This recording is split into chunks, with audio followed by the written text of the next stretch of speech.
হাতত এটা ফোন আহিছে পোকো C65 একেবাৰে নতুন ফোন হয় না এইটো ফোনত কাস্টমাৰে দিছে যে নেটৱৰ্ক নাপায় আমি তাক কাস্টমাৰটো দিছে নেটৱৰ্ক নাপায় একচুয়ালি কি এইটো প্ৰবলেম পাইছো আমি সিমে শো নহয়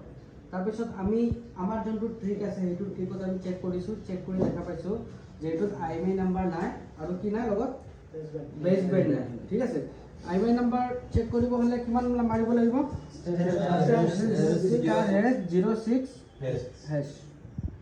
কিবা এটা ইৰৰ মেছেজ দি আছে আনএবল টু গেট IMEI তাৰ মানে IMEI নাম্বাৰটা নাই তাৰপিছত আমি সেটিংলৈ যাওঁ সেটিংত যোৱাৰ পিছত এবাউট ফোন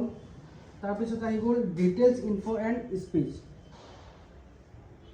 তাতে বেছবেণ্ড যোনটো নাম্বাৰ যোনটো সিৰিয়াল নাম্বাৰ থাকিব লাগে তাত দেখুৱাই আছে বেছবেণ্ড আননোন তাৰ মানে মোবাইলত কি হ'ল বেছবেণ্ডটো নাই সো এইটো প্ৰবলেম দুটাৰ পৰা আহিব পাৰে এটা হৈ গ'ল সফটৱেৰ এটা হৈ গ'ল হাৰ্ডৱেৰ দুটাৰ পৰা আহিব পাৰে কিন্তু যিমান লেটেষ্ট ফোন আহি আছে তাত মই প্ৰায় পাই আছো যে হাৰ্ডৱেৰৰ পৰা প্ৰবলেম যোনটো আমাৰ বেছবেণ্ড IC আছে যোনটো নেটৱৰ্ক মেইন IC